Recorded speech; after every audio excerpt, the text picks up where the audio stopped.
Get ready for your daily dose of WordPress and web development tips, tricks, and insights to help you find success with WordPress. You're listening to WP the Podcast with your hosts, David Blackman and Tim Streifler.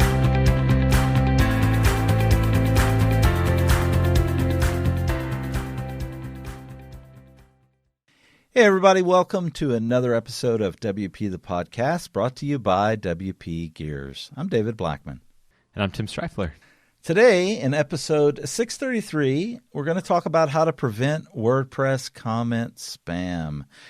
If you do not take care of this and put something in place, your email box, your inbox is going to get overwhelmed with notifications that you've got a new comment or a new form or somebody's contacted your website, and a lot of it is spam. There's bots out there on the internet that are constantly pinging, finding new WordPress websites, and they're just constantly spamming them for whatever reason. You know, testing them to see if they can get hacked, or to get backlinks, hoping that you approve this comment spam. And believe me, some of it is not so nice.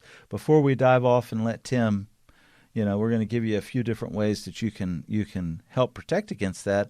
One of the main tools that we're going to talk about today is Askimet, and it's anti-spam plugin. Akismet, Askimet it's Akismet, not Askimet, because there's no S in the second letter. It's a K.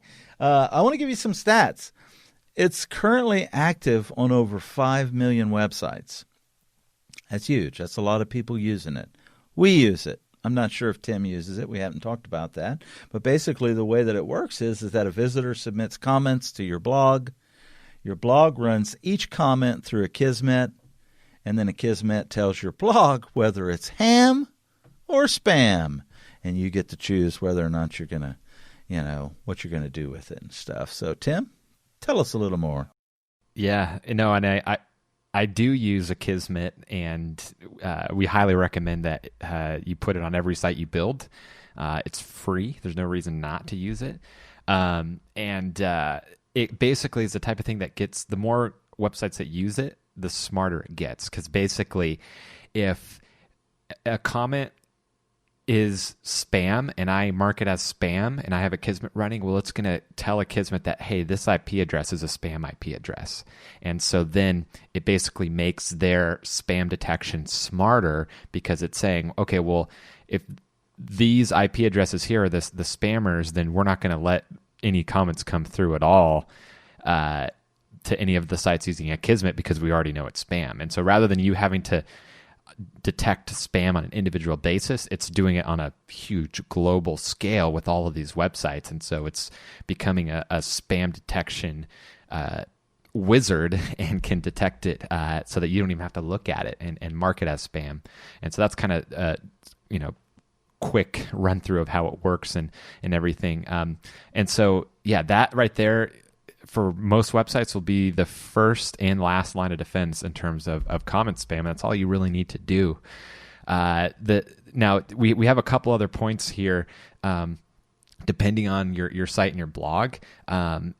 Like, for example, if you have a website that you don't really have an active blog, or you don't want comments to really be part of your blog, well, then you can just turn them off. And so if you go to within your WordPress admin panel, go to settings discussion, you'll see all the different things for controlling comments. And one of them is to just completely disable comments altogether and not enable discussion at all. And so that can be a simple way to get spam off of your blog altogether, which can be good. And then there's other things that you can do as well. So for example, there's a setting under other comment settings that's titled automatically close comments on posts older than blank number of days, right? And so you can do 14 days, you can do 30 days, whatever. And so if there's an old post from 2 years ago and it might still be relevant, but you don't really want discussion on it, well, you can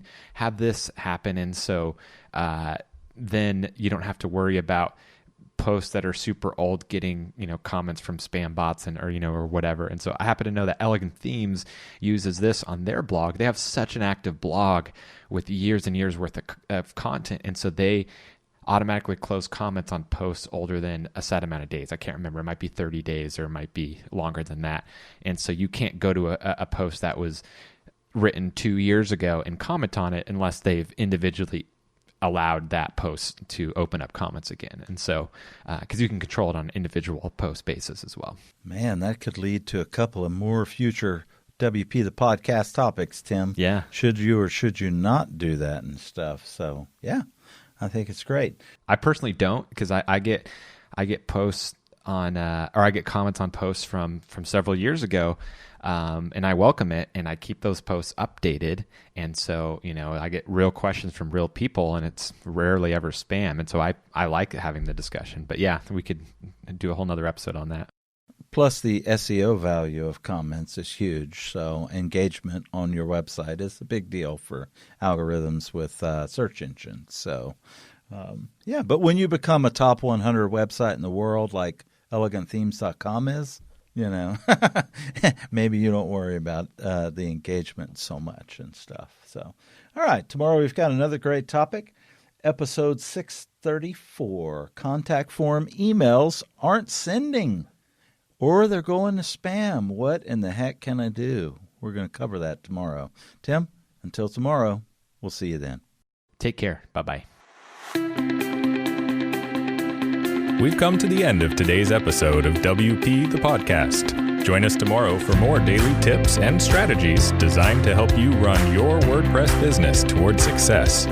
Remember to subscribe to WP the Podcast so you can stay up to date with each episode. And don't forget to rate and review us. We'll see you again tomorrow right here on WP the Podcast.